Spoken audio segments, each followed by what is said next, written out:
नमस्कार, आप देख रहे हैं देवभूमि लाइव टीवी और मैं हूं आपके साथ परिधि जोशी। इस वक्त हम मौजूद है सोहम हिमालयन सेंटर मसूरी में। ये एक म्यूजियम है। अगर आपको उत्तराखंड एक दिन में घूमना है तो आप इस म्यूजियम में आइए, तो पूरा उत्तराखंड आपको इस म्यूजियम में मिलेगा और आपको ये नहीं लगेगा कि आपने पूरा उत्तराखंड नहीं घूमा है। आप आइए और देखिए इस म्यूजियम में। एक उत्तराखंड अगर घूमना चाहते हैं एक दिन में, कम टाइम में, कम समय में, तो इस म्यूजियम में आइए। पूरा उत्तराखंड आपको यहाँ पर मिलेगा। हमारी जो संस्कृति है, हमारी जो धरोहर है, वो यहाँ पर संजोए हुए आपको मिलेगी। जितने भी हमारी पुरानी संस्कृति है, जो हम अब हमारी विरासत है, हम जिसे खो चुके हैं, जिसके बारे में हमें मालूम भी नहीं है, वो चीज़ें आपको इस म्यूजियम में मिलेगी। आज हमारे साथ मौजूद है इस म्यूजियम के ओनर समीर जी और दीपक कंडारी जी आज हमारे साथ इस म्यूजियम में मौजूद है। सबसे पहले समीर जी, आपका देवभूमि लाइव टीवी पर बहुत बहुत स्वागत है। आपने इस म्यूजियम को बनाया है, एक प्रेरणा तो आपको जरूर मिली होगी कि इस म्यूजियम को बनाया जाए। जो हमारी संस्कृति है, हमारी धरोहर है, उसको जो बचाने का आपने एक बीड़ा उठाया है इस म्यूजियम के माध्यम से। तो इस प्रेरणा को मैं चाहूँगी कहाँ से मिली ये प्रेरणा, हमारे दर्शकों को जरूर बताएं। सबसे पहले मैं धन्यवाद करना चाहूँगा देवभूमि लाइव टीवी को कि आपने एक समय निकाला और हमारे यहाँ पहुँचे और इस म्यूज़ियम को आपने एक सिरे से दूसरे सिरे तक देखा और जो कुछ भी आपके दिल में सवाल बने हैं मैं उनका जवाब देने के लिए आपके सामने मौजूद हूँ। तो सबसे पहली बात जो आपने करी सीधे सीधे मुझसे वो ये थी कि इसकी प्रेरणा कहाँ से मिली। तो प्रेरणा एक दिन में नहीं बनी थी। हमारा और हमारी पत्नी का एक जॉइंट डिसीजन था कि हम लोग हिमालय में कहीं बसते हैं और एक नए सिरे से हिमालय के ऊपर काम करते हैं। ये प्रेरणा संस्कृति और या किसी प्लानिंग के तहत नहीं थी, ये बहुत ज़्यादा आध्यात्मिक थी। आध्यात्म हमको हिमालय में लाया और हमारा केदारनाथ से एक विशेष जुड़ाव है। यहाँ पे मैं पहले बात शुरू करने से पहले कह देता हूँ कि हमारे बहुत से पूर्वज नैमिषारण्य क्षेत्र से केदारनाथ में बतौर पुरोहित आए थे 400-450 साल पहले। वो एक कहीं ना कहीं कनेक्ट था जिसने इस एरिया को चुनने के लिए भी मुझको एक्सप्लोर करने के लिए प्रेरित किया। उस प्रेरणा में बस इतना था कि हमको ये देखना था कि हमें कोई ऐसी जगह चाहिए जो रमणीक हो, जहाँ का जो पहाड़ का जो स्वरूप है वो नष्ट न हुआ हो, मतलब जंगल, आपको अपनी वादियाँ या आपको वो सब चीज़ें दिखें। तो ऐसी कोई चीज़ को ढूंढते ढूंढते किस्मत हमको ले आई मसूरी के इस जंगल में जहाँ हम आप बैठे हुए हैं समय। तो सन 1996 की बात है, हम लोग यहाँ आए और इस बीड़ा के साथ यहाँ पर रहना शुरू किया कि अब हम उत्तराखंड के, तब जो उत्तराखंड बना नहीं था क्योंकि हम लोग आ गए थे 1996 में, 2000 में उत्तराखंड अपने शेप में आया है। तो हम लोगों ने हिमालय के इस पार्ट को घूमना शुरू किया और घूमना इस लिहाज से कि हम इसको देखते हैं कि इसकी पल्स को देखें। तो जब घूमना शुरू किया तो पाया कि बहुत सारी विविध संस्कृति, मतलब संस्कृति क्या कहें, बहुत सारी ऐसी विविधताएं हर घाटी से दूसरी घाटी के अंदर मौजूद हैं। आप यहाँ कुछ आवाज़ें सुन रहे हैं, क्योंकि हम लोग जंगल में हैं तो बराबर आपको बंदरों की, लंगूरों की आवाज़ें आती रहेंगी जो आपको महसूस कराएगा कि आप तो वाकई प्रकृति के बीच में हैं। तो क्या हुआ कि जब घूमना शुरू किया तो पाया कि बहुत सारी चीज़ें हैं और वो कमाल है। जबकि पर्यटक जो भी आता है वो हमेशा 5-6 मुख्य जगहों को देख करके वापस चला जाता है। तो एक प्रेरणा हुई अंदर से, क्यों ना इन चीज़ों को बाहर लाया जाए। अब वाइफ की पीएचडी है ड्राइंग एंड पेंटिंग में, तो हमने इनसे कहा आप तो करेंगे पेंट और हमें इन चीज़ों पे कुछ लिखना है और इन चीज़ों को, जो चीज़ें हमारी रीच में हैं, हमारी पहुँच में हैं, उन्हें हम खरीद करके संजोने की या इकट्ठा करने का काम शुरू करते हैं और जो चीज़ें नहीं हैं उनकी हम नकल बनवाते हैं। ऐसा करके हम लोगों ने शुरुआत करी 1997 में। तो सबसे पहले मंदिर से शुरुआत करी और जो आध्यात्मिक चीज़ें थी उन्हें हमने यहाँ लाना शुरू किया। जिन चीज़ों की महत्ता किसी न किसी घाटी में नाग देवता को दी जा रही है, किसी में भैरव जी को, किसी में घड़ियाल देवता को, तो ऐसी हर किसी चीज़ को हमने सोचा कि इस मंदिर में लाएंगे। और इसके स्वरूप के बनने में हमने केदारनाथ से और कालीमठ के बीच के कई महात्माओं से बात करके इस मंदिर की एक्चुअल जो रूप है उसका डिज़ाइन उनकी सलाह से किया, जिसमें कुछ विशेषताएं हैं। यही मैं बता दूं, 108 किलो का घंटाकर्ण देवता है यहाँ पर, अखंड धुनी चल रही है, जब से स्थापना हुई है तब से, जो कि एक अपने आप में बहुत बड़ी बात है। साथ साथ ये पूरी की पूरी घाटी जो थी, जो केदारखंड जिसे हम कहते हैं, ये केदारखंड टोने टोटके और छोटी छोटी पूजा पाठ के लिए मशहूर नहीं था। ये बहुत बड़ी हिमालयी विधाओं के लिए मशहूर था, जिसको कहते हैं श्री विद्या उपासना। तो उस श्री विद्या उपासना की खोज हम लोगों ने शुरू करी, और उसको ध्यान में रखते हुए हमारे इस मंदिर के मूल में अष्ट धातु का 22 किलो का श्रीयंत्र स्थापित कराया, जो कि नवरात्रों में खुलता है। तो म्यूजियम अपने आप एक स्टोरी है। तो स्टोरी यूँ है कि कोई एक दिन में तो नहीं बना, जैसे एक टिपिकल सरकारी म्यूजियम में आपने करोड़ों का सामान खरीदा और एक दिन में म्यूजियम बना दिया, बिल्डिंग बन गया। ये हमारे साथ ग्रो किया है। एक एक चीज़ हमने अपने गाढ़े अर्थ से जुटाई। जब कोई चीज़ मुझे लगी कि हाँ ये चीज़ प्रस्तुत करने लायक है, उसे रखा। और एक बात का बहुत ध्यान रखा, हम लोग सब चीज़ों में अपनी पीड़ा और संघर्ष की बात बताते हैं। उससे एक इमेज बनती है कई दफ़े कि हम बहुत दुख तो सारी दुनिया में है, हम बहुत दुखी हैं, या हम बहुत पीड़ित हैं, या हम बहुत परेशानी में। इस चक्कर में क्या है, जो इस पूरे क्षेत्र की, जो केदारखंड और मानस खंड जिनसे मिलकर उत्तराखंड बनता है, इसकी जो ग्लोरी थी, जो इसकी कीर्ति थी, वो पीछे होने लगी। तो हमने ये पीड़ा उठाया कि जिन चीज़ों ने इस चीज़ को विश्व प्रसिद्ध किया है, इस क्षेत्र को आदिकाल से, हम उन चीज़ों को सबसे पहले यहाँ दिखाएं। तो अपनी ग्लोरी को दिखाने की नियत से हमने चीज़ों को बनाना शुरू किया, संजोना शुरू किया और उन पर लिखना शुरू किया। तो इस तरीके से ये शुरू हुआ एक मुहिम।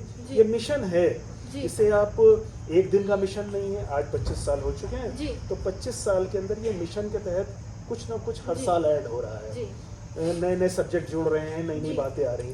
तो 2012 आते आते हमारे पास में इतना सामान हो गया कि अब हम इसे शोकेस कर देते हैं। उसके पहले से आर्ट सेंटर बन चुका था, पर म्यूजियम की शक्ल में 2012 में इसने पहला अपने को अनाउंस करके ओपन किया हमने इसको, कि हम इतने सेक्शन बना पाए तब तक कि उसमें हम उन 10-12 साल 15 साल का जो हमारे पास सामान था उसको हमने शोकेस किया। यहाँ आप सीधे दीपक कंडारी जी, मैं आपके पास आऊंगी कि आप हमें यहाँ तक लाए, म्यूजियम तक। लेकिन मैं एक बात कहूंगी कि मैंने आपके सर पर हमेशा ये टोपी देखी है, और आज समीर जी के सर पर भी ये टोपी दिखाई दे रही है। हमेशा ही कोई आप लाइव आए फेसबुक पे, कोई सोशल मीडिया प्लेटफॉर्म हो या किसी प्रोग्राम हो, कोई कार्यक्रम हो, आप हमेशा ये टोपी पहन कर जाते हैं, और आज समीर जी के पास भी दिख रही है। तो इसके पीछे की जो वजह है वो क्या है? देखिए, सबसे पहले तो देवभूमि लाइव टीवी के सभी दर्शकों को मेरा प्रणाम। और आज जिस जगह में हम पहुंचे हैं, आपने यहाँ पे टोपी का जो ये जिक्र किया है जी, तो इसके पीछे जो आइडिया था, ये एक बहुत बड़ा ये एक विचार है। मैं ये मानता हूँ, जो मैं अपने सर में पहन के हमेशा चलता हूँ, मैं इसको मात्र अपनी एक वेशभूषा नहीं मानता हूँ, ये एक बहुत बड़ा विचार मैं इसको मानता हूँ, जिसको मैं अपने साथ लिए चलता हूँ। और ये इस विचार के पीछे जो सबसे बड़े और जो इस आइडिया के जो एक कहेंगे रचनाकार, या इस आइडिया को क्रिएट करने वाले जो हैं हमारे समीर जी हैं। क्योंकि आज से कुछ वर्ष पूर्व जब हमें एक छोटे से थोड़ा सा कहानी लंबी ना चली जाए, लेकिन मैं अपने दर्शकों को भी बताना चाहूँगा कि एक हमारे परिवार में एक छोटा सा शादी का फंक्शन था। तो इत्तिफाकन उसमें लड़की पक्ष वाले पंजाब से थे और लड़के वाले हमारे उत्तराखंड से थे। तो कुछ ऐसा था कि लड़की वाले लड़के वाले दोनों अलग अलग जगहों से थे, और शादी कहीं एक अलग शहर में, जैसे देहरादून शहर में शादी ने होना था। तो जो लड़की वाला जो पक्ष है, उनकी तरफ से जो था, पूरी तैयारियां जो थी, सर में पगड़ी और जो भी उनका कल्चर होता है उसके हिसाब से सारी तैयारियां थी। लेकिन हमने देखा कि देहरादून जैसे शहर में, या जो हल्द्वानी, हरिद्वार, जो हमारे पहाड़ के जो तराई वाले जो क्षेत्र हैं, जिनका थोड़ा सा शहरीकरण हो गया है, वहाँ पर हमने देखा कि हमारी अपनी पहचान बिल्कुल विलुप्त हो गई है। हमारी पहचान, एक आइडेंटिटी कहीं है ही नहीं। और उसके अलावा भी जो हम देखते हैं शादी ब्याह वगैरह में, हम लोग अदर कल्चर को फॉलो करते हैं, हम उसको गलत नहीं मानते हैं, लेकिन अपनी सारी चीज़ें खो चुके हैं। वो कहीं ना कहीं दुखद विषय था। तो हमने इस चीज़ के ऊपर थोड़ा सा विचार विमर्श किया कि हम शादी में कौन सी एक ऐसी वेशभूषा रखें कि जो हमारी शादी में सभी लोग पहने और एक संदेश है कि ये पहाड़ से ये लोग हैं जी। या उत्तराखंड से ये लोग हैं। तो उसी चीज़ को ढूंढते ढूंढते हम लोगों को पता चला कि ये इस तरह की एक टोपी कोई बनाते हैं जी। तो उसको ढूंढते ढूंढते हम लोग जो है यहाँ तक मसूरी तक आ पहुँचे। और उसके बाद की जो चर्चाएं समीर जी के साथ हुई जी। उनका भी इस टोपी को बनाने का जो मकसद था, मैं अपने सभी दर्शकों को भी बता देना चाहूँगा कि पुराने टाइम पे हमारे जो पहाड़ों में ये चर्चा उस दिन भी समीर जी से हुई थी और उस दिन भी उन्होंने यही बात बोली थी कि जो पहाड़ों में हमारे लोग पहले पुराने बुजुर्ग हैं वो सर में हमेशा सफ़ेद रंग की या काले रंग की नाव के आकार की टोपी पहन के चलते थे। जी। धीरे धीरे जब ये नई जनरेशन आई तो उन लोगों ने वो टोपी पहननी छोड़ दी जी। टोपी पहननी लोगों ने छोड़ दिए। विशेष मौक़ों पर अगर आप देखेंगे तो कभी पूजा हो गई घर में या कुछ हो गया तो वो टोपी को निकाल के पहन लेते हैं पूजा के लिए, उसके अलावा नहीं पहनते हैं, उस चीज़ को छोड़ दिया है। जबकि ये दैनिक दिनचर्या में रेगुलर वेशभूषा में ये टोपी थी नाव के आकार की। तो अभी जो हमने पहनी हुई है कई लोग इसको कुछ और बोलते हैं, कई लोग कुछ और बोलते हैं, क्योंकि इसमें थोड़ा सा मॉडिफिकेशन हुआ है। वो इसलिए हुआ है क्योंकि आप यहाँ पे सर में ये देखेंगे ब्रह्म कमल का ब्रूच यहाँ पे लगा हुआ है और इसको हाईलाइट करने के लिए पट्टी भी यहाँ पे लगी हुई है। तो ये सब विचार हुए। हमने समीर जी से भी ये सवाल किए थे उस दिन, आज मैं जवाब देने के लिए हूँ, लेकिन उस दिन मैं स्वयं सवाल कर रहा था कि ये इस प्रकार से टोपी को चेंज क्यों किया जब नॉर्मल नाव के आकार की थी। तो उसके पीछे का जवाब ये था कि लोगों ने ये टोपी पहननी छोड़ दी है जी। तो इसको थोड़ा सा इसको बहुत ज़्यादा चेंज भी ना किया जाए, थोड़ा सा क्या इसमें ऐसा परिवर्तन किया जाए कि लोग इसको फिर से अपनाना शुरू कर दें। देखिए मैं मानता हूँ कोई पुरानी चीज़ अगर विलुप्त हो रही है उसको अगर लोगों की आदत में डालना है, अगर लोगों को उसको अपनाने के लिए अगर प्रेरित करना है तो कुछ ना कुछ थोड़ा सा उसमें ऐसा परिवर्तन लाया जाए कि लोग उसे दोबारा से अपनाना शुरू कर दें जी। और सबसे पहला जो टारगेट होना चाहिए वो यंग जो जनरेशन है जी। जो नई जनरेशन है, क्योंकि उन्होंने ही इस चीज़ को अब आगे लेकर चलना है जी। तो इसको थोड़ा सा परिवर्तन किया, इसमें थोड़ा सा मॉडिफाई किया और अब आप सभी लोग देख रहे हैं कि अधिकतर हर दूसरे बड़े नेता के सर में आज ये ताज है जी। और हर चर्चित जो चेहरा है वो इसको पहनने में एक गर्व महसूस कर रहा है और जिस प्रकार से मैं इसको उस दिन के बाद हमेशा गर्व के साथ पहन के रखता हूँ उसी प्रकार बहुत सारे लोग इसको बिल्कुल एक गर्व के साथ जो है पहन के चल रहे हैं और हम लोग इसको आगे प्रेजेंट कर रहे हैं, प्रस्तुत कर रहे हैं जी। तो इसके विषय में भी अगर कुछ बचा है तो समीर जी इसमें बताएंगे जी। बिल्कुल समीर जी, इस टोपी के बारे में जो कुछ भी आधी चीजें तो मैक्सिमम पूरी चीजें कंडारी जी बता चुके हैं, लेकिन कुछ चीजें होगी जो आप जानते हैं, आपने इस टोपी बनाई है। वैसे तो जैसे आपने भी कह दिया जी। इतने दिनों का जान पहचान होने के बाद ये हो गया है कि हम जो कह रहे हैं वो उन्हें पता है और क्योंकि वो जी रहे हैं इस चीज़ को वो कुछ भूले नहीं है जी। लेकिन फिर भी इस आइडिया को आने के पीछे भी और भी बातें थी जी। जब मैं कश्मीर से लेकर नॉर्थ ईस्ट तक का मैंने पूरा हिमालय घुमा हूँ और मैंने ये पाया कि हर प्रांत के अंदर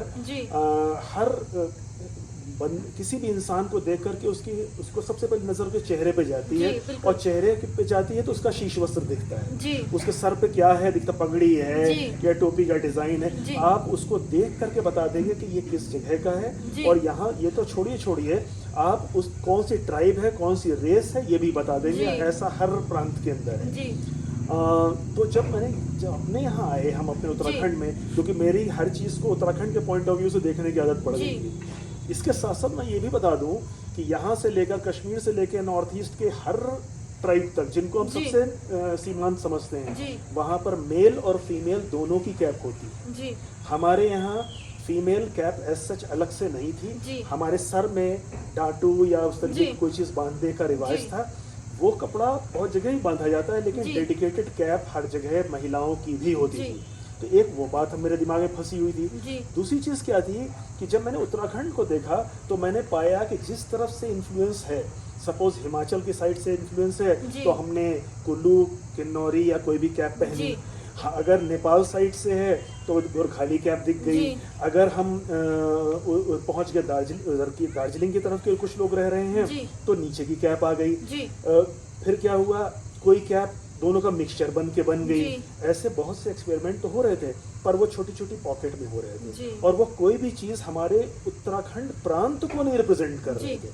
तो एक तो बात आई जो अभी कटारी जी ने भी कही कि हमारे यहाँ सबसे सर पे कपड़ा बांधने के बाद में अगर कोई स्टिच चीज पहली बार बनी थी तो वो नाव के शक्ल की टोपी थी। लेकिन जैसा कि कह रहे हैं कि वो या तो टोपी बुजुर्ग पहनते थे या गांव का आदमी।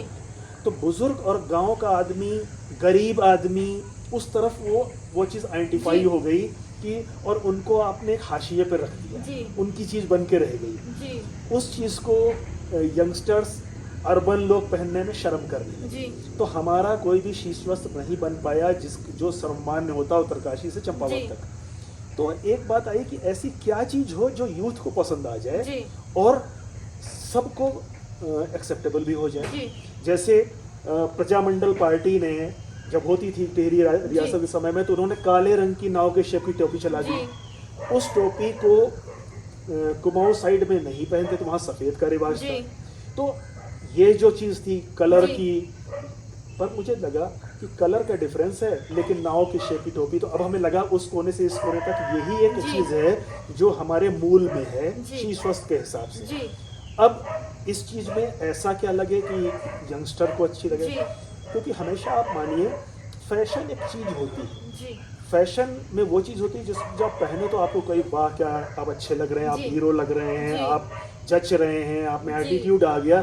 इन वर्ड्स के साथ में ही ड्रेस डिफाइन होती है। वही जैकेट, वही जूता थोड़ा जब तरीके से बदल के आता है डिजाइन के साथ, तो यूथ पहनने लगता है और यूथ के साथ चलने वाली चीज ही आगे जाती है। ये भी बात हम जानते हैं। तो फिर पाया गया कि इस टोपी को सुपीरियर कपड़े में लाया जाए। 4 रंग की ये पट्टी जो सोची बनाई गई, तो ये मैं पहली टोपी पहने हूँ जो मैंने माँ भगवती के पूजा में रखी थी। इसीलिए इसके ऊपर जो पट्टी लगी गई है वो इन्होंने हाथ से जो 4 रंग बिने हैं। तब हमारे पास में और कुछ नहीं था क्योंकि हम एक्सपेरिमेंट कर रहे थे, इसलिए ये ऊनी वही 4 रंग जो आप उनकी टोपी पे देख रहे हैं वही इस पे दिख रहे हैं। तो ये सोचा 4 रंग की असली है, 4 बेसिक कलर लिए जो हमारी सांस्कृतिक विविधताएं हैं ये आपस में बुनी हुई हैं, इस बात को बताने के लिए हमने ये रखा। प्लस कम से कम एक ऐसी शुभ चीज हो इस पर जो सबको एक्सेप्टेबल हो। क्योंकि जब आप पॉकेट्स में रहते हैं, आप वैली वाइज रहते हैं, तो आप बहुत सी चीज़ों को अपने उस एरिया में जो मानी जाती है उसके अलावा नहीं चीज़ों को एक्सेप्ट कर पाते हैं बहुत जल्दी। ये कुछ प्रॉब्लम्स होती हैं, तो इसको कैसे ओवरकम किया जाए, तो उसके लिए क्या सोचा कि इस पूरे हिमालय में एक जो सबसे शुभ चीज़ है वो है हमारे लिए ब्रह्मकमल, जो भगवान शिव का प्रिय है और हमारे स्टेट का स्टेट फ्लावर भी है। तो ऑफिशियली भी उस चीज़ को आप नंबर 1 मानते हैं, पौराणिक रूप से भी सबसे ऊपर मानते हैं, और उसकी पवित्रता और उसके रेस्पेक्ट को लेकर किसी को संदेह नहीं है। तो मुझे ऐसा लगा ये एक ऐसी चीज़ होगी जो सबको लेने में दिक्कत नहीं होगी। तो अगर हम इसको सर पे सजाएंगे तो आदमी गर्व महसूस करेगा वो करके। तो इतनी सारी चीज़ों को सोचने के बाद में ये हुआ कि एक पट्टी लगाते हैं और इसके ऊपर हम मोटिफ ये लगाते हैं, और इसके साथ में हम इस टोपी को रंग बिरंगे कई शेड्स में डिज़ाइन करते हैं। भाई किसी को सूट के साथ अपना मैचिंग मिलानी है, किसी को कॉन्ट्रास्ट पसंद है, तो जब कपड़ा अच्छा होगा, डिजाइन्स होंगी और उसके ऊपर इस नयापन आएगा तो वो उसको यूथ भी देगा। बस अच्छी बात क्या हुई, अब आप ये तो जानते ही हो कोई भी नई चीज़ आती है तो उस पर विरोध भी आता है, हंसी भी उड़ती है, लोग ईर्ष्या से भी उस चीज़ को ये करते हैं और नाहक भी करते हैं। तो मैंने सोच लिया था कि जब मेरा आइडिया ईमानदारी से हम एक आइडिया बना रहे हैं, हम प्रदेश के हित में सोच रहे हैं, हम अपने लोगों के हित में सोच के कर रहे हैं, तो अगर हमारी इंटेंशन प्योर है तो इस चीज़ को कोई फेल नहीं कर सकता। ये हमारे अंदर से था और उस चीज़ को मैं जो नई जनरेशन थी उसने जी। उस चीज़ को हाथों हाथ लिया। जी। इस बात के लिए मैं सबका शुक्रगुजार हूँ कि उन्होंने इस मामले में कोई भेद नहीं जी। वो किया। और उसकी अच्छी बात क्या थी कि उस यूथ या इस जनरेशन के जो रोल मॉडल्स थे जी। उन्होंने देर नहीं लगाई इसको पहनने में। जी। जब आपका कोई जिसको आप एडमायर करते हैं वो जी। पहन ले जी। तो फिर आपके सवाल ख़त्म हो जाते। बिल्कुल।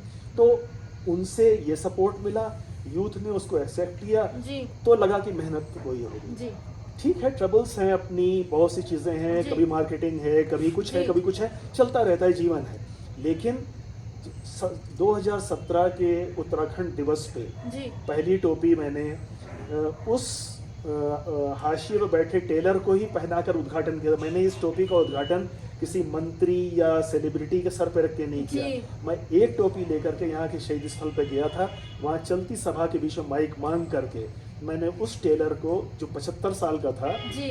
दास तो उसका, जिसको कोई भी उस फंक्शन के स्टेज पर शायद ही कभी किसी ने जी। बुलाया हो, उनको वहाँ बुला के सिंगल टोपी पहना के वो आंसुओं में थे जी। कि हमें ये सम्मान दिया गया।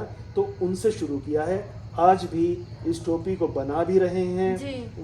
उन्हीं कम्युनिटी के लोग, वही लोग बना रहे हैं जो जी। परंपरागत रूप से टोपियां बनाते जी। आते थे।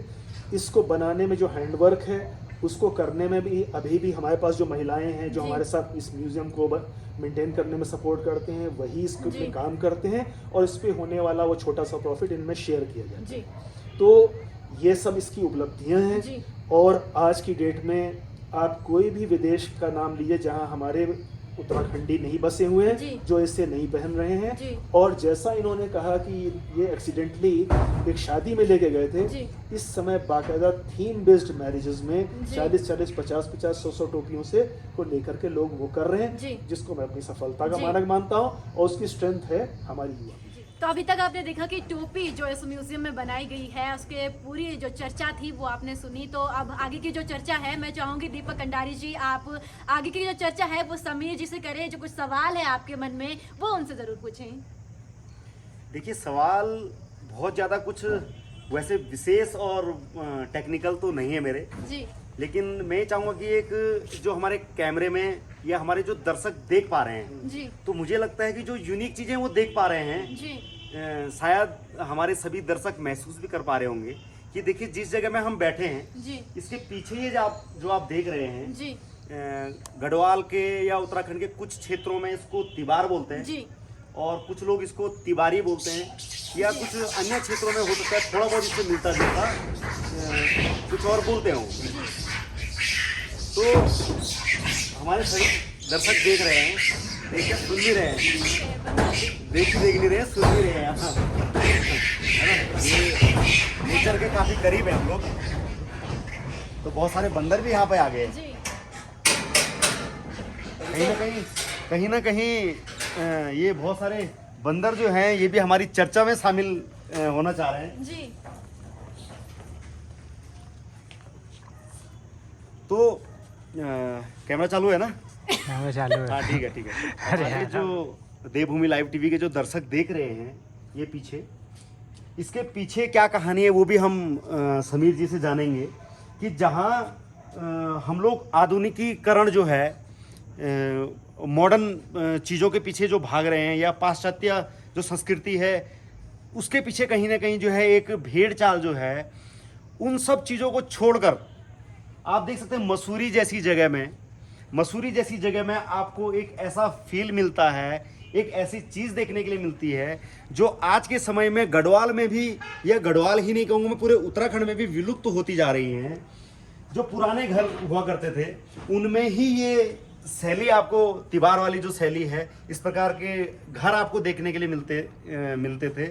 और अब जो मिलते हैं वो बहुत जीर्ण शीर्ण स्थिति में हैं या बहुत पुराने हो चुके हैं वो घर, और नए घर को इस प्रकार के बना नहीं रहा है। तो आपने इसको भी कहीं ना कहीं, जब यहाँ पर देश विदेश से लोग इस जगह पर आते हैं तो इस शैली को भी लोग देखते हैं। इसके पीछे मैं समीर जी से पूछना चाहूँगा कि सारी मॉडर्न चीज़ों को छोड़कर इसके पीछे आपका क्या दिमाग में ऐसा आया कि हमें ऐसा कुछ इस जगह पे करना चाहिए? जी। जैसा कि मैंने शुरू में कहा कि हमारा ध्येय सिर्फ ये था कि कि जो चीज़ें हमारी विरासत हैं, जो चीज़ें लुप्त होने की कगार पे हैं, जिन चीज़ों से हम पहचाने जाते थे, उनको हम एक छत के नीचे लाएं। ये ही मकसद है पूरी म्यूज़ियम का। तो यही नहीं, आप पूरे म्यूज़ियम में जब चलेंगे तब आप पाएंगे कि इन्हीं चीज़ों का ही हर जगह पर कुछ ना कुछ हमने संकलन किया हुआ है, जो चीज़ें ख़त्म हो रही हैं।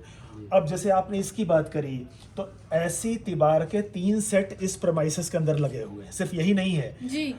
जो माँ भगवती का मंदिर है उसमें एक सेट लगा हुआ है। अगर आप सड़क की तरफ अभी जाएंगे, जिधर से लोग एंटर करते हैं, वहाँ एक सेट लगा हुआ है, एक यहाँ है। कारण क्या है कि जो चीज़ें, जैसे आपने कहा कि आधुनिकता के नाम पर जो हम तज रहे हैं, हम उसके विजडम को भूल रहे हैं। हम आपको बताना ये चाहते हैं कि ये सब चीज़ें क्यों महत्वपूर्ण हैं या क्यों थीं, उसका चूँकि हम इस समय नहीं रख पा रहे हैं, कोई भी उस विजडम को कैरी नहीं कर रहे हैं, इसलिए छोड़ रहे हैं।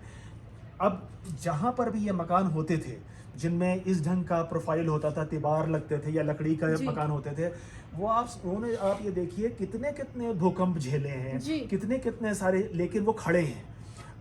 आज के बने हुए मॉडर्न मकान में दरारें एक भूकंप में पड़ जाती हैं। तो ये जो चीज़ें थी, जिन वजहों से सैकड़ों सैकड़ों साल मकान खड़े रहते थे, उस विजडम को हमें नहीं छोड़ना है, या जो लोग उसमें इंटरेस्ट रखें आखिर उनको कहीं पर न कहीं उसके बारे में मिल जाए पता।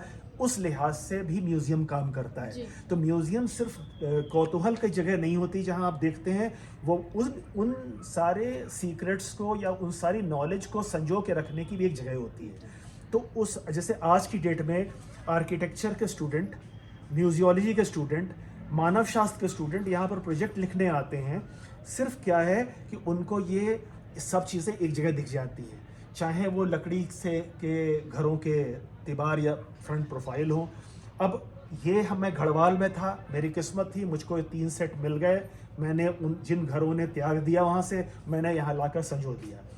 इसके अलावा भी आप जब हम आपको और जगह ले चलेंगे तो दिखाएंगे कि हम पूरे उत्तराखंड में जितनी भी भवन शैलियाँ हैं, उसमें जो जो चीज़ें वहाँ इस्तेमाल होती थी, चूँकि मैं ला नहीं सकता, तो मैंने, चूँकि हमारी एक आर्ट पे एक्सपर्टाइज है, तो हम उसके फाइबर के मॉडल्स बना करके संजो रहे हैं, ताकि उन डिटेल के साथ में वो बात मौजूद रहे कि कल को कोई उत्साही जन उसको बनाना चाहे तो उसके लिए सामने नमूना मौजूद रहे। तो इस तरीके से अपनी विरासत के बहुत सारे अंगों में से एक अंग ये है। अब जैसे आप इसी में देखेंगे कि माना आपके सामने ये खेती के लगे हुए हैं, सारे के सारे औजार लगे हुए हैं, हल से लेके कुटले, पाटल, सारे के सारे। तो जिन जिन एरिया में जो इस्तेमाल होता है, उन सब चीज़ों को हम यहाँ पर दिखा रहे हैं।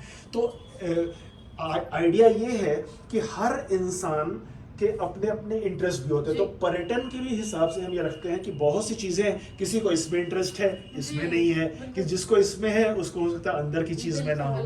तो कोई भी सब्जेक्ट जो हमारे उत्तराखंड को संपूर्णता प्रदान करता है, उसको हमें अपने इस प्रेमाइसेस में जगह देनी है। और उसी क्रम में हम आपको इस कक्ष में जब हम लाते हैं तो हम पाएंगे कि आपको हम एक तरह से जो दिखाना शुरू करते हैं कि कोई भी, जैसे ये डाक टिकट का सेक्शन है, तो इसके अंदर आपको वो डाक टिकट या फर्स्ट डे कवर दिखेंगे कि पोस्टल डिपार्टमेंट में हमारा उत्तराखंड कैसे परिलक्षित होता है। अब जिनको इसमें इंटरेस्ट है वो देख पाएंगे गढ़वाल रेजिमेंट, कुमाऊं रेजिमेंट को बनाने वाले, IMA, उसका नाम है, जितने भी हमारे दून स्कूल, कोई भी ऐसी चीज है, जिस सुमित्रानंदन पंत, तो कोई भी ऐसा टिकट, फर्स्ट डे कवर जिसके अंदर हमारे उत्तराखंड के वैभव को या ग्लोरी को दिखाया गया है, उसको हमारे इस सेक्शन में जगह मिलनी चाहिए। तो हम उसका नाम है, यहाँ पर आपको करीब 30-40 वो मेडिसिनल हर्ब और स्पाइसेस के नमूने दिखेंगे जो हमारे यहाँ कमर्शियल फार्मिंग हो रही है। पूरे हम थोड़ा सा ऐसे लकी लोगों से जुड़े हुए हैं जो जिसकी भी कमर्शियल फार्मिंग हो रही है उसका नमूना हमारी म्यूजियम को मिलता है। अब जो लोग एग्रीकल्चर से जुड़े हुए लोग हैं, जो इनमें कारोबार करना चाहते हैं, वो इन चीज़ों को में इंटरेस्ट लेते हैं, हम उनको उन फार्मर से जोड़ते हैं। तो ये म्यूजियम में इनकी भी एक अपनी जगह है। तो ये सब हमारी विरासत के हिस्से हैं, ये हमारी समृद्धि का हिस्सा है जिसको सारी दुनिया जाने। फिर अब इसी जगह पर आपने फोटोग्राफ देखेंगे तो इसमें जो हमारे जो अलग अलग एरिया के जो नृत्य शैली हैं वहाँ के उनके ऊपर एक झलक है, क्योंकि हम ये मान के चलते हैं कि हमारे पास जो इंसान आ रहा है वो इंसान उत्तराखंड के बारे में कम जानता है, उसको हमें एक्सपोजर देना है कि वो इन जगहों पे भी जाए, ताकि जो हमारे अपने और डेस्टिनेशन है जिनके बारे जो मशहूर कम है उन जगहों की भी आर्थिकी में मदद मिले जब लोग वहाँ विजिट करना शुरू करेंगे। फॉर एग्जाम्पल हर कोई बद्रीनाथ जाता है पर 4 बद्री और भी हैं जहाँ जाना चाहिए। सब उस केदारनाथ जाते हैं तो लेकिन 4 केदार और भी हैं, उन डेस्टिनेशन पे जाएं। तो इस तरीके से लोगों को एक्सपोजर देने का एक आइडिया है। इस जगह पर जो ये ग्लेशियर दिख रहे हैं वो हमारे यहाँ की जितनी भी नदियां हैं, जो प्रमुख नदियां हैं, वो किस ग्लेशियर से निकली हैं ये उसका संकलन है जो अभी आपके सामने आ रहा है। तो इसके बाद में हम जब हम आगे बढ़ते हैं तो हम पाएंगे कि इस पॉइंट से लेकर के जितनी भी ब्लैक एंड व्हाइट फोटो आप आगे अभी देखते चलेंगे, ये हमारी सन 1947 से 1950-55 के आसपास की ट्राइबल्स फोटो हैं। और इन फोटो के अंदर आप पूरा उत्तराखंड, पूरा कश्मीर, लद्दाख, कैलाश और तिब्बत देख पाएंगे जब आप वहां से एक कोने से दूसरे कोने तक पहुंचेंगे।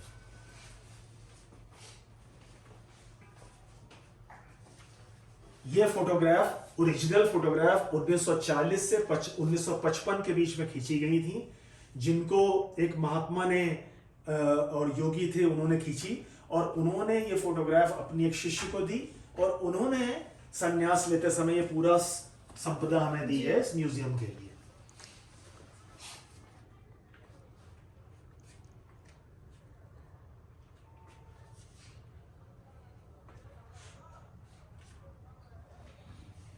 ऊपर से ना, ऊपर से नीचे तक प्रॉपर थोड़ा सा एक ओवरव्यू ना, एक मिनट फोटोज की,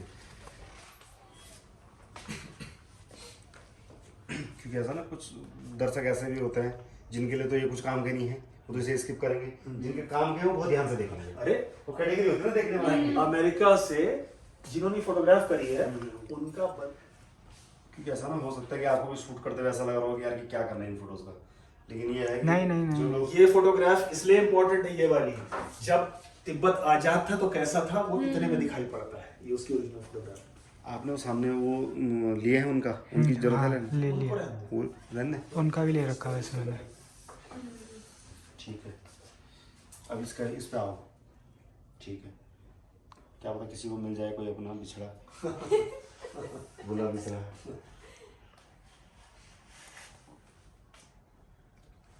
ठीक है, अब इस पे आओ। ये बहुत विशेष चीजें हैं और इसमें देख ध्यान रखना मोबाइल का वो ना आए। हाँ नहीं आएगा। इस सेक्शन के अंदर पिछले 20 सालों में जो गांव-गांव घूमते हुए जिनसे भी मैं रिक्वेस्ट करके जो चीज़ ले पाया वह गांव के पुरोहितों से, गांव के जो और लर्नेड लोग थे उनसे मैंने ये सारा संकलन किया है। इस संकलन के अंदर पिछले 400 साल की ये मैन्युस्क्रिप्ट है जिसमें हाथ से बनने वाले कागज पर और हस्तलिखित, ये इसमें 4 सेक्शन मेन है। एक है जिसमें शास्त्र आप देख रहे हैं, इधर की ओर आपका ज्योतिष और पूजा पद्धति है, उधर सामने आपके तंत्र से जुड़ी हुई पुस्तिकाएं हैं।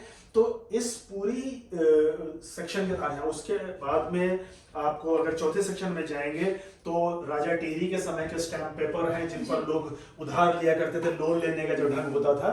तो इस जो 4 सेक्शन आप देख रहे हैं ये मेरी 20 साल की यात्रा है जिसके अंदर जो हमारी मैन्युस्क्रिप्ट्स लोगों के घरों में बहुत ही बुरी हालत में पड़ी हुई थी उनको हमने धीमे धीमे करके संकलित किया। और इस संकलन के दौरान मुझे दोबारा संस्कृत पढ़नी पड़ी क्योंकि मुझे इनको एक तरीके से लगाना था और इनको लेबल करना था। तो काफी सारा काम किया गया है इसके ऊपर इतने सालों में ताकि हम इस संपदा को संरक्षित रख पाए। तो ये बहुत ही महत्वपूर्ण अंग है अपनी म्यूजियम का, जिसमें कि बहुत लंबी जर्नी हमारे अपने पूर्वजों की, कि उनका जो साहित्य था, लेखन था, कितना समृद्ध था, ये बताता है। तो हमारा जो, जैसा मैंने पहले कहा कि हमें अपनी उस ग्लोरी को दुनिया के सामने रखना है जो जिसको बहुत कम लोग जानते हैं। हम जनरली पलायन, पीड़ा, इस पर ही गाने गीत करते हुए आगे बढ़ रहे हैं। हमारे यहाँ बहुत समृद्ध इतिहास था इस क्षेत्र का, जो बहुत सारे उतार चढ़ाव से गुजरा है और कहीं ना कहीं छुप गया था। तो हम इसमें सफल हो पाए कि हमने काफी काम किया, अभी भी लगे हुए हैं, क्योंकि इसके और बहुत पहले की चीजें भी इकट्ठे करने में। अब वो देखिए कब कर पाते हैं। ये तो एक जर्नी है जिसपे हमने काम कर लिया है और वो आपके सामने।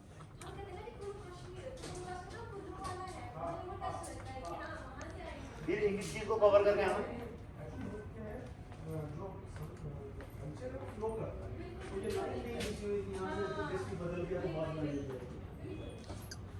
क्या दूसरी क्या कह रही हैं क्या ये चीजें सर वहाँ से फूल बनाने से लेकर आए ना ये चीजें, तो ये वहाँ से देखते कि हमारे यहाँ यही चीजें हैं ये। तो हमारे कहते हैं ना कि वहाँ से देखो खुलू काश्मीर, तो खुलू काश्मीर मतलब कुल्लू वाला एरिया जो है वो वहाँ से उनको लेकर आएंगे, या कश्मीर वाला एरिया कुल्लू की ठीक है। ऐसा है जो सोमेश्वर महादेव है, सोमेश्वर देवता, हाँ जी, सोमेश्वर देवता एक्चुअली कश्मीर से चलते चलते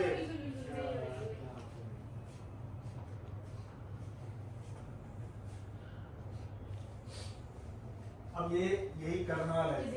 तो अब ये हमने वहाँ करनाल बोलते हैं। हाँ ऐसे करनाल बोलते हैं।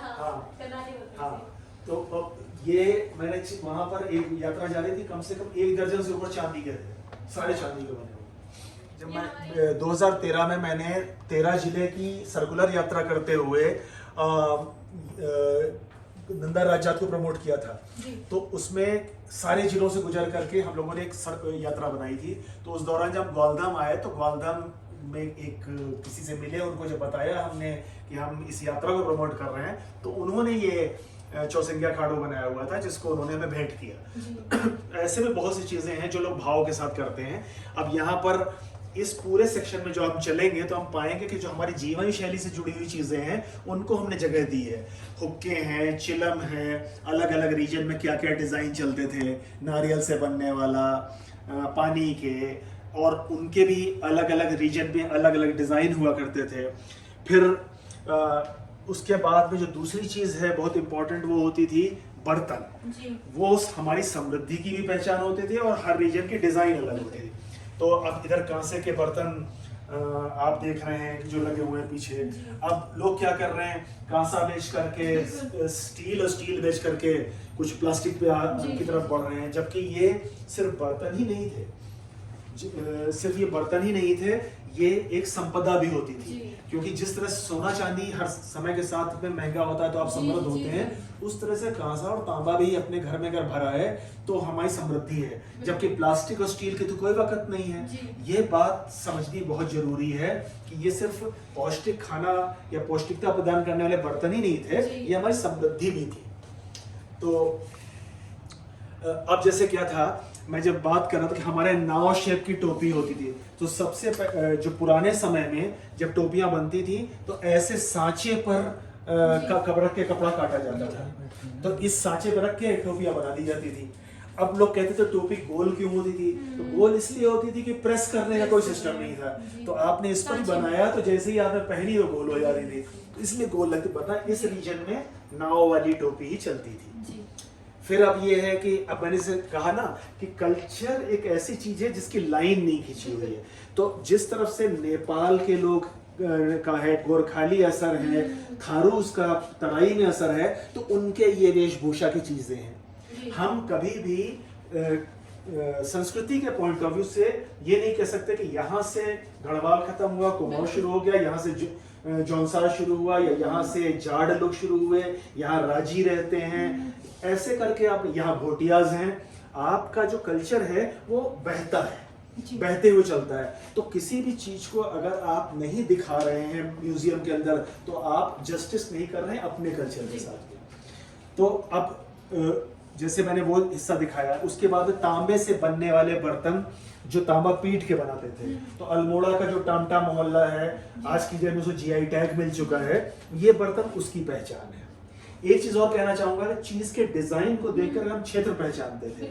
अगर आप ऐसा कलश देख रहे हैं तो आप समझ लिया कि आप कुमाऊं में हैं। अगर ये वाला आ गया इस तरीके का तो आप गढ़वाल में। तो डिजाइन बोलता है कि हम किस तरफ हैं। फिर आया लकड़ी के बर्तन, अगर आपके ऐसी परोड़ी है तो आप गढ़वाल में हैं, ये आ गई तो आप कुमाऊं पहुंच गए। तो इस तरीके से चीजें अपने एरिया के बारे में बोलती हैं। जो पाथा आप सिर्फ दिखावे की चीज रह गई, बार्टर सिस्टम के मेजरमेंट्स थे। किन्हीं रीजन में जहाँ तांबा पाया जाता था वहाँ तांबे के बन रहे, जहाँ नहीं होता वहाँ लकड़ी के हो रहे हैं। इस तरह से नमक रखने का, ये घी रखने का, वो दही रखने के। अब इनको भी खास बात थी, आप स्टील की बाल्टी में आप दूध ला रहे हैं या दही ला रहे हैं, फिर आप बर्फ डालते हैं खट्टा ना हो। इस लकड़ी की खूबी ये थी कि इसमें दही रख दिया गया, खट्टा नहीं होता था। तो इसका ये विजडम था जिसकी वजह से ये पीढ़ियों से चल रहा था। अब आपने उस विजडम को चूंकि भूल रहे हैं तो आप उसका त्याग कर रहे हैं। आप ये नहीं जान रहे कि उसकी कीमत क्या अदा कर रहे हैं, ये है। तो अब इधर की ओर जैसे मैंने वहां पे बोला कि गोरखा, नेपाल, थारू जो असर है हमारे उत्तराखंड के एक रीजन पे, उसको वो रिप्रेजेंट कर रहे हैं। तो हमारा जो रवाई घाटी, जौनसार जो हिमाचल से लगता है, वहां पर संस्कृति जो कैसे फ्लो कर रही, उसको ये सेक्शन दिखा रहा है। कि अब हमने टोपी देखी, हमने कह दिया जो भी टोपी हिमाचली, लेकिन ये कुल्लू है, वो किन्नौर है, ये लाहौल स्पीति में है। लाहौल स्पीति में भी अगर 5 फूल लगे हैं तो ये महिलाओं की हो गई, अगर 3 लगे होते तो जेंट्स की होती। तो ऐसे करके ये विजडम है जिसको हमको अपने पर्यटकों को या नई जनरेशन के लिए संजो के रखना है। इसी तरह से ये रिंगाल से बनने वाले सारी टोकरियां, वो ये सब मीट वीट काटने के जो औजार, तो कोई भी चीज है उसको हम रिप्लेस तो कर रहे हैं, लेकिन वो इस्तेमाल क्यों होती थी, उसकी रिसर्च और उसके बारे में मौजूद होना, ये जिम्मेदारी है हर म्यूजियम की, ताकि आप उस नॉलेज को आगे ट्रांसफर कर सकें। इधर का हिस्सा आया तो फिर हमारे जो म्यूजिकल इंस्ट्रूमेंट हैं आप देख रहे हैं, मोस्ट पॉपुलर इस समय ये चल रहे हैं ढोल दमावड़ का, लेकिन साथ साथ हर रीजन में अलग अलग म्यूजिकल इंस्ट्रूमेंट की एक अपनी महत्ता है। कई ऐसे म्यूजिकल इंस्ट्रूमेंट हैं जिनको बजाने वाले अब नहीं रहे, तो उनको हम लोगों ने फोटो के बेसिस पे बनवाया है। जैसे ये नाग नागिन, वो नागफनी, वो तुरतुरी, अब बजाने वाले लोग कम होते जा रहे हैं। ऐसे ये बिड़ई, मोछंग, इसको ये राजस्थान से के जोधपुर की तरफ से जो लोग माइग्रेट करके पहाड़ में आए होंगे उनका ये इंस्ट्रूमेंट था। अब उसको बना करके रखना जरूरी, तो हमें संजोना हमारी जिम्मेदारी है। ये करनाल है, ये महासू का जो क्षेत्र है उसका एक महत्वपूर्ण म्यूजिकल इंस्ट्रूमेंट है। तो हर चीज एक चीज का एक अपना महत्व है। यहाँ पर मैं एक चीज और दिखा देना चाहूंगा, आप इसको देखिए, ये वो डाई रखी है जिनसे पहले प्योर सोने के जो सुनार लोग आभूषण बनाते थे, उनमें ऐसी डाई इस्तेमाल होती थी कि आप इन डाई से उनमें ठप्पा लगाते हैं, जिनसे गुलबंद वगैरह बनता था और सब होते थे। तो इनको आप इसी तरीके से जो हमारे जो लोअर हिमालय है और जो हमारा मिडिल हिमालय है, उसमें तो शिव शक्ति का इन्फ्लुएंस है। और जो हिस्सा हमारा सबसे ऊपर का माउंटेन है, जो जहाँ डेजर्ट है, जहाँ बंजर है, वहाँ पर बुद्ध का अपना इन्फ्लुएंस है। तो उनके गॉड हेड कैसे होते हैं, उनके इस्तेमाल की चीज़ें, उनके प्रेयर फ्लैग्स, वो सब चीज़ें यहाँ जगह दी हैं।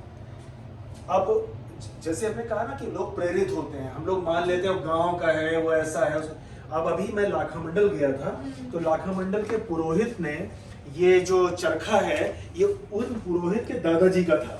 उन्होंने गाड़ी पे लदवा दिया कि हम उनकी याद में हमारे म्यूजियम में अपने म्यूजियम में रखिएगा, जिससे कि ये वहाँ बना रहेगा। तो अब ये बातें जो है वो इमोशंस की हैं कि वो चाहते हैं कि ये पड़ा पड़ा खत्म ना हो जाए।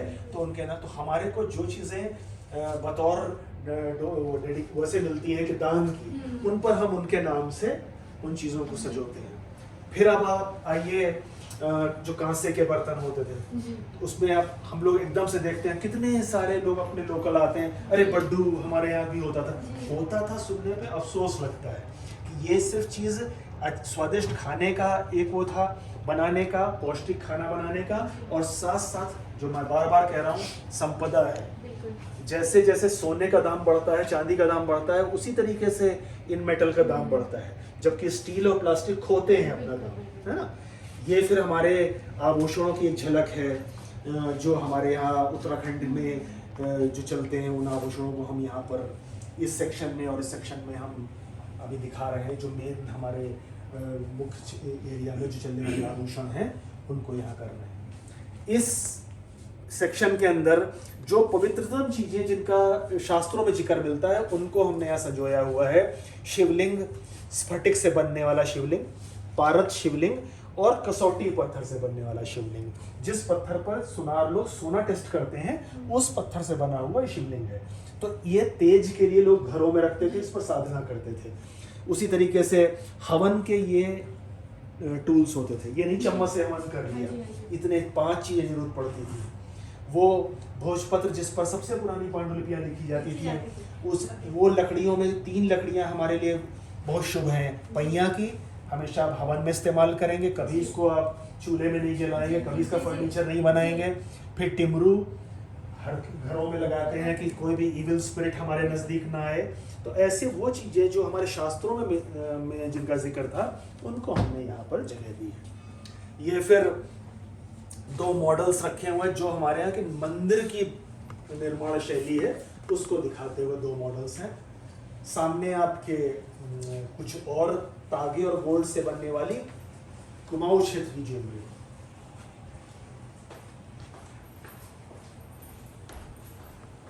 फिर गागर, लकड़ी के और बर्तन, इस तरह की। ठीक है। और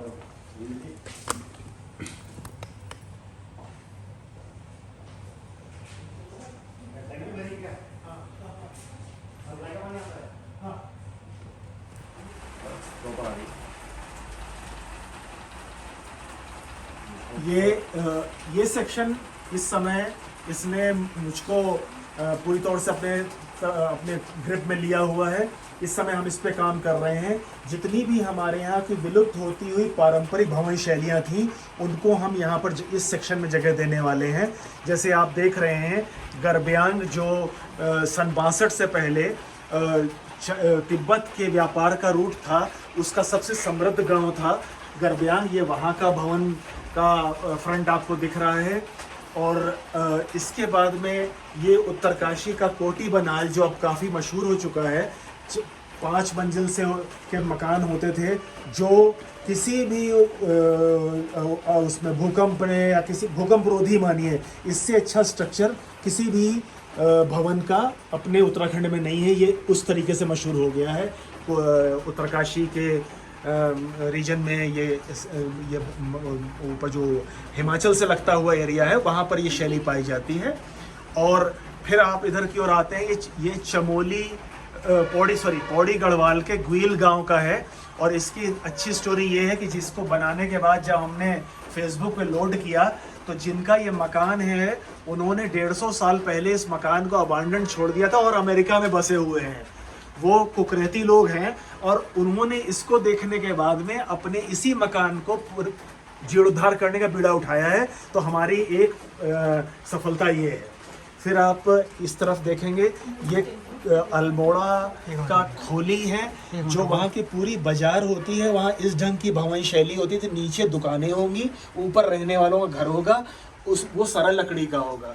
तो इस तरीके के से जो भी हमारे उत्तराखंड के अलग अलग रीजन के भवन शैलियाँ हैं उन पर काम चल रहा है। अभी अगली 2 भवन शैलियों पे काम और चल रहा है, एक रानीखेत का और एक हमारे जौनसार के महासू रीजन। ठीक है सर।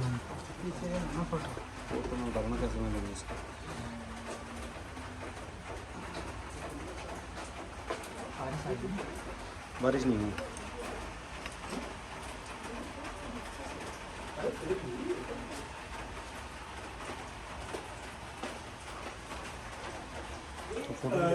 जैसे आपने देखा कि हमारे कुमाऊं रीजन से एयरपोर्ट इस समय पूरा का पूरा विश्व प्रसिद्ध हो चुकी है। लेकिन जो हमारे गढ़वाल रीजन या और सीमांत जिले थे, उनमें होने वाली लोक कलाओं का कोई नाम नहीं दिया गया। तो हम लोगों ने क्या किया कि जो पूरी जीवन शैली जिस तरीके से दिखा, छोटी छोटी आकृतियों में जहाँ बनती हुई मिली, उसको तरीके को पकड़ा और उसके सहारे ये वाली पेंटिंग्स बननी शुरू हुई हैं। ये जो स्क्रैप में लकड़ी बचती है, उसके ऊपर गांव में कैसा जनजीवन होता है उसको दिखाती हुई आपके सामने बनी हुई है। तो उस पर एक नजर आप डाल लीजिए, फिर उसके बाद हम अपना मेन सेक्शन में जाते हैं।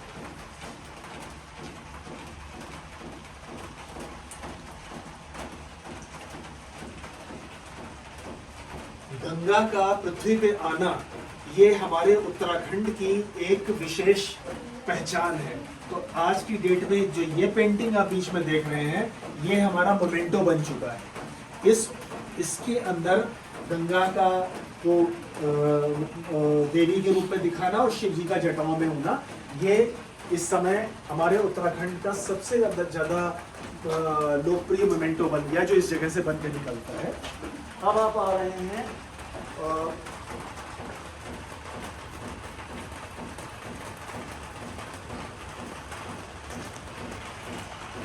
पेंटिंग सेक्शन में जिस जगह पर पिछले 25 साल का वर्क डिस्प्लेड है, और इसमें मैक्सिमम जो काम है वो कविता, हमारी पत्नी कविता का है, जो कि ड्राइंग एंड पेंटिंग में पीएचडी है। और उन्होंने उन सब चीज़ों को जिनको हम यहाँ ला नहीं सकते हैं, उनको पेंट करके यहाँ प्रदर्शित किया हुआ है। ऑयल पेंटिंग्स हैं, और इसके बारे में आप बता ही दें तो ठीक रहेगा। जी, अब हम सीधे मैम से जानना चाहेंगे। मैम, इतनी खूबसूरत पेंटिंग, अब आप ही बताइए इन चीज़ों के बारे में, क्योंकि आप तो पीएचडी है इसमें। ये हमारे 17-18 सालों में काम है जी, और इधर बराबर वर्क कर रहे हैं। यहाँ उत्तराखंड की जो फेस्टिवल्स है, जो कल्चर है, यहाँ का जो स्टोरीज है, जो प्लेसेस है जी, उनको शोकेस करने के पर्पज से बराबर इसी पे काम कर रहे हैं जी, तो आप यहाँ से देखेंगे बराबर। जी, ये जो आप देख रहे हैं, ये वाटर कलर ऑन पेपर है, और कुछ पेंटिंग्स समीर की भी हैं, मैक्सिमम हमारी है।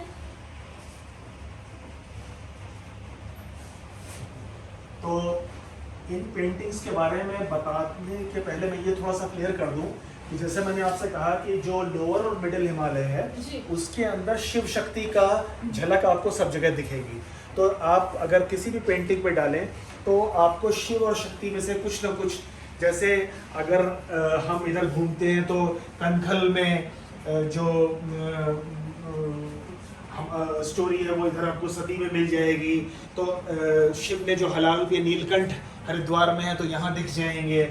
उस स्टोरी को हम ऐसे दिखा रहे हैं। और जैसा कि मैंने कहा कि गोमुख और गंगोत्री पे जो गंगा अवतरण हुआ, जो गंगा मैया का शिव जी ने जटाओं में लिया, वो इधर दिख गया। फिर नवग्रह हमारे, एक आर्टिस्ट का जो ढंग होता है बताने का वो अपना ही होता है कि नवग्रह के चूंकि रंग अलग अलग है तो वो अपने नवग्रह बता रहे हैं। बीच में जो है वो जो सबसे बड़ी आँख है जो शिव की कहते हैं, वो उसको सबको कंट्रोल कर रही है, ऐसा दिख रहा है। फिर टांडी नृत्य दिख रहा है आपको। कुंभ की रात में कैसे बाबा लोग वो करते हैं, उसका नाम है चिलम पी रहे हैं। तो सारे के सारे मूड हम लोगों ने यहाँ लाने की कोशिश करी है। ये जो पेंटिंग है, ये कविता ने इसकी सबसे शुरुआती पेंटिंग्स में से है, जिसमें कि जब यंग डेज की बसंती बीच थी, वो कैसे एक जगह पे जागर कर रही थी, तो उनको वैसे का वैसा कॉपी करने की कोशिश करी गई थी। इसी तरीके से ये अगर आप ऊपर डालें तो जो हमारे यहाँ केदारनाथ के बराबर जिसका महत्व है, जागेश्वर धाम, उसकी ये उस मंदिर का ये दृश्य है। ये 2 किलोमीटर के अंदर 124 मंदिर एक का समूह है ये, और ये ज्योतिर्लिंग के रूप में इसका आदि शंकराचार्य ने जिक्र किया हुआ है। वो अलग बात है कि हम पर्यटन की दृष्टि से अपना कोई ज्योतिर्लिंग सर्किट नहीं बना पाए, हम वही चारधाम यात्रा में ही अटके हुए हैं। लेकिन बहुत सी ऐसी चीज़ें हैं जो हमारे पर्यटन को ऊपर ले जा सकती है अगर हम उस ढंग से उनको हाइप करें। अब इस तरफ आते हैं तो बहुत ही महत्वपूर्ण पेंटिंग का एक सेट लगा हुआ है। इसमें जो नंदा राज्यात यात्रा थी उसको हम लोगों ने 2013 में अपनी 8 पेंटिंग्स के सहारे पॉपुलराइज किया था। ये कासवा गांव है जहाँ की पेंटिंग देख रहे हैं, यहाँ से यात्रा शुरू होती है नंदा राज्यात, और इधर दाएं हाथ को जब आप देखें निगाड़े तो बेदनी कुंड होते हुए आगे बढ़ते हुए जो होम कुंड है यहाँ आकर खत्म होती है। तो उस जगह से शुरू होकर इस जगह पूरी होने वाली ये 200 किलोमीटर के लगभग की यात्रा है। और यहाँ आने के बाद चौसंगिया खाडू को छोड़ते हैं जो कि पार चला जाता है, उसका नाम है जो कि पार चला जाता है। ये 2000 का चौसंगिया खाडू है जिसकी पिक्चर अभी आप देख रहे हैं। तो इस पूरी की पूरी यात्रा को के सहारे हम लोगों ने इसको पॉपुलराइज किया था सब जगह घूमते हुए। और ये डोली की फोटो देख रहे हैं, और साथ साथ यहीं पे ही बता दूं कि डोली के अंदर जो एक्चुअल मूर्ति राजाओं के यहाँ से चलती थी देवी की, वो कहीं नहीं दिखती। तो उसको उसकी एक बार एक झलक मिल गई थी जिसको बड़ा करके कविता ने बनाया है। ये बहुत ही छोटी 1 सेंटीमीटर की फोटो मिली थी जिससे बड़ा करके ये दुर्लभ फोटो सामने आपके पेंटिंग दिख रही है जो उस मूर्ति की का पेंटिंग में स्वरूप है। तो ये किस्मत से मिल गया था जो आपके सामने है। तो इसके बाद में जो और बड़ी बात है वो ये वाली पेंटिंग जो आपके सामने आई है, ये पहला अटेम्प्ट है कि पार्वती चूंकि पर्वत पुत्री हैं तो लगनी चाहिए पहाड़ की पुत्री। तो इसके पेंटिंग के अंदर हिमाचल से लेकर के और उत्तराखंड की हर छोटी बड़ी चीज को पार्वती को पहना करके पर्वत पुत्री बनाया गया है। तो ये हमारे सबसे पॉपुलर जो यहाँ की पेंटिंग्स की जो प्रिंट की सेल है उसमें से एक चीज ये है। तो इस तरीके से अपनी चीज़ों को हम लोग ऊपर ले जा रहे हैं। ये गोलू देवता का मंदिर है जो न्याय के देवता कहलाते हैं। ये इसी तरीके से ये रंग कम्युनिटी का जो अपना बच्चे की पहली सेरेमनी होती है।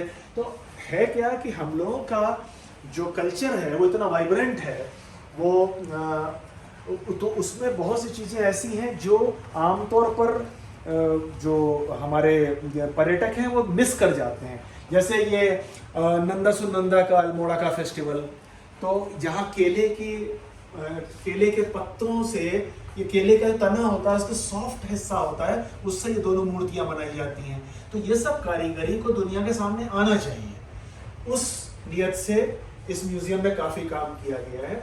फिर हम जो बद्रीनाथ के आगे माणा गांव के पास में व्यास गुफा है, गणेश गुफा है, वहाँ की स्टोरी को इस ढंग से बनाया गया। ये फिर अनुसुईया मंदिर है चमोली के पास, चमोली में तुंगनाथ से चलते हैं जब गोपेश्वर की तरफ तब जा करके है। तो ऐसे काफ़ी चीज़ों को हम लोगों ने इसमें जगह दी है। प्लस ये एक हमारा सेल सेक्शन है जिससे हम फंड जनरेट करते हैं। इसके अंदर हम जितनी भी अपने यहाँ की जनजातियाँ हैं, जितनी रेसेस हैं, उन सब की अलग अलग हम लोग पेंटिंग तैयार कर रहे हैं। ये कुमाऊँ है, ये रंग है, ये गढ़वाल है, ये उत्तरकाशी की जाट है, तो ये इसी तरह से रोंगपास का है, और काफ़ी चीज़ों पे अभी यहाँ पर अभी प्रदर्शित नहीं है। तो 12-13 वो सारी जो जनजातियाँ और रेसेस हैं उनको हम लोगों ने पेंट करके यहाँ पर शोकेस किया हुआ है। तो इस तरीके से ये सेक्शन तैयार हुआ है पिछले 20 सालों में, जिसका एक झलक आपको मिली। ये उत्तरकाशी का बगवाल है जो बहुत ज़्यादा फेमस हो चुका है, तो उसकी पेंटिंग है। सब यहाँ तो इस पर सारी गाड़ियाँ जो लोग डरते हैं वो वही रोक लेते हैं। पहले कंकड़ वाली रोड थी और इस पर एक बार बस ऊपर से गिर गई तो उसमें बहुत लोग मर गए थे, तो इस पर कोई गाड़ी नहीं चला। तो जब हम यहाँ आए तो सबसे पहली बार जब अप्रूव कराई चेयरमैन से कह करके, तो उस यहाँ लोग हमने कहा हम इस पर पहली बार स्कूटर उतारेंगे और वैन ऊपर लेके जाएंगे, और अगर हमें कुछ हो जाए तो तुम अपनी बात कहना कि हाँ इस पर बाकी लोग मर जाते हैं, और नहीं हमें कुछ हो तो लोग कल से सब चलाओ जाएंगे। तो ये 1997 में पहली बार हमने इस पर गाड़ी चलाई, तब चली। आप 1-2 घंटे का मार्जिन लेके आते तो ये दिक्कत ना होती। कोई दिक्कत नहीं। इस मंदिर की जो शिव मंदिर था उसकी पहली बुनियाद जब रखी थी, आतिक साहब ये था कि पहले मंदिर बनाएंगे तो कोई काम शुरू करेंगे, तो पहली बुनियाद में लेबर नहीं लगी थी, सारा लेबर वर्क हमने और कविता ने किया सर पे डोडो। जब उसकी बुनियाद डाल दी तब हमने पैर डलवाए थे लेबर के, हमने आप कमर्शियल आदमी आएगा इसके पहले का सारा काम खुद करेंगे। तो तब एज वाली थी तो मेहनत बहुत कर ली। खाना आता रहा है।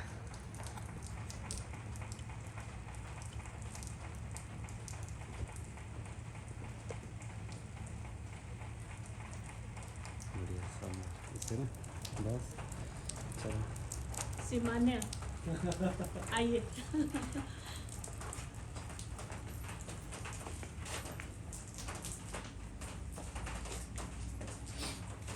ये सब कलाकृतियाँ जो है ये दिखाओ, जो ये वाला आर्ट है यहाँ से लेके इधर। एक बंदे ने इसमें लोगों और लकड़ी की फर्श लगी फाड़ दी, तो उसके सारे पहले फेंके थे। हमने पाया अब तो ये हो गया है कि जो भी टाइल फेंक रहा है, पत्थर फेंक रहा है, उसके हम कबाड़ी हो रहे हैं। तो लकड़ी के जो पैनल निकले सब ने इकट्ठे कर लिया, उनके ऊपर आर्ट बन गई। कोविड टाइम पे सारे कोविड ये टाइम यही पे चलता था। हाँ, एपम उसी बेस अजय रोपड़ी है, ये चिपको आंदोलन का वो है, और चिपको मूवमेंट का, तो ऐसे छोटी छोटी बातें। सोच के हाँ। हर चीज का करते हैं। एक्चुअली हर चीज में पैसे की कोई कीमत नहीं है, जी इतना महंगा हो चुका है कि बस क्या ही कहें, वेस्ट बहुत है पैसे का। हम लोग का प्रदेश जो ऑलरेडी 70,000 कर्ज पे है, वहाँ कैसे आप वेस्ट कर सकते हो? कर रहे हैं। ये उत्तराखंड के जो मेन फेस्टिवल्स हैं उनको ड्रॉ करना है। रेजिडेंट्स के जो वार हीरोज विक्टोरिया क्रॉस से लेकर के नीचे हमारे उत्तराखंड के रेजिडेंट, ये फिर हमारे यहाँ का टूरिज्म हो गया, ये फिर कुछ नहीं हाँ एक मिनट अभी आ रहे हैं। तो अब क्या है सब्जेक्ट, अब क्या है जहाँ जो जगह मिली जगह की कमी लगती है वो और वॉल ऑफ फेम से वॉल ऑफ फेम हो गया और 60 से 105 तो वो हीरोज ऑफ उत्तराखंड ले लो ना। पहले वॉल ऑफ फेम तो ले लो। हाँ वही जो है। तो ये एक वॉल उस दिन से बन के आ रही, जिसके ऊपर हमारे वॉल ऑफ फेम बोलते हैं, जिन्होंने हमारे लिए कुर्बानियाँ दी, हमारे यहाँ के वो नौजवान जिन्होंने देश के लिए खून बहा दिया, वो है उनके। और तो हमारी जो कुमाऊं रेजिमेंट और गढ़वाल राइफल्स है, उनके ये वार डेकोरेटेड वार हीरोज हैं, जिनको महावीर चक्र, परमवीर चक्र, वीर चक्र या विक्टोरिया क्रॉस मिला हुआ है। यहाँ पर कुछ वो लोग जो उतने फेमस नहीं हो पाए, काम बहुत किया। कमल जोशी जो फोटोग्राफर, ट्रैवलर और लेखक, तो उनकी ये नहीं रहे। राहुल सांकृत्यन जिनको फादर ऑफ इंडियन ट्रैवलर कहते हैं, जिन्होंने सबसे ज़्यादा 150 किताबें लिखी हुई हिमालय पे, वो हैं। ये एक सुरेंद्र पुंडी थे, नहीं रहे, जिन्होंने जौनपुर रीजन के ऊपर किताबें लिखी, चुपचाप चले गए।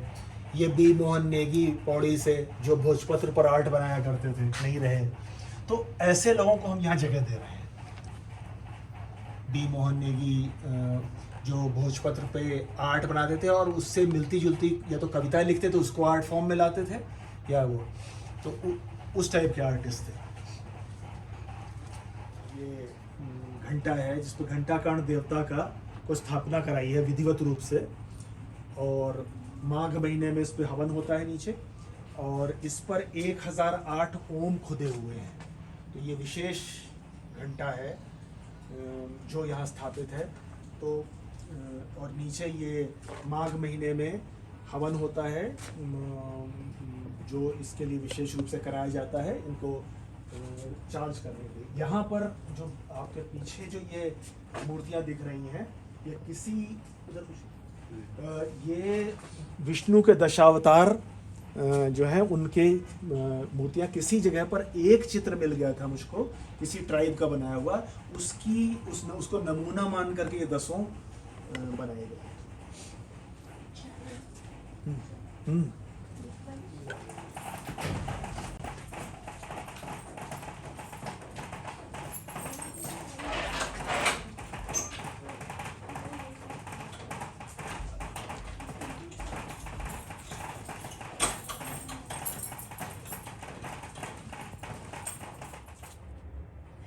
इस वक्त पार्वती पंडित जी भी हैं जो इस म्यूजियम की अहम सदस्य है। यहाँ पर आप काम करती, काफ़ी लंबे समय से आप जुड़ी हुई हैं सर के साथ, तो कैसा महसूस करती हैं आप? क्या क्या चीज़ें आप यहाँ देखी आपने यहाँ पर? अच्छा लगता है मैम। अच्छा लगता है। हाँ जी। तो कितना टाइम हो गया आपको यहाँ पर? अभी 7 साल हो गए मैम मेरे को। 7 साल। हाँ जी। तो आपने बहुत सारी चीज़ें यहाँ देखी होंगी, बहुत तो सारी। क्या क्या है उसमें कि आपको कुछ याद हो जो आप पहले 7 साल पहले आए थे और जो अभी है? बहुत सारी चीज़ों में अंतर भी आया होगा। बहुत सारी चीजें हैं उसमें जी। काफी अंतर भी आया। जी, लोग आते हैं यहाँ पर, आपसे भी मिलते हैं? बहुत सारे आते हैं, जी। मिलके भी जाते हैं। जी। हाँ जी। तो समीर सर है जो ऑनर है वो मैम वही है मीन तो जी।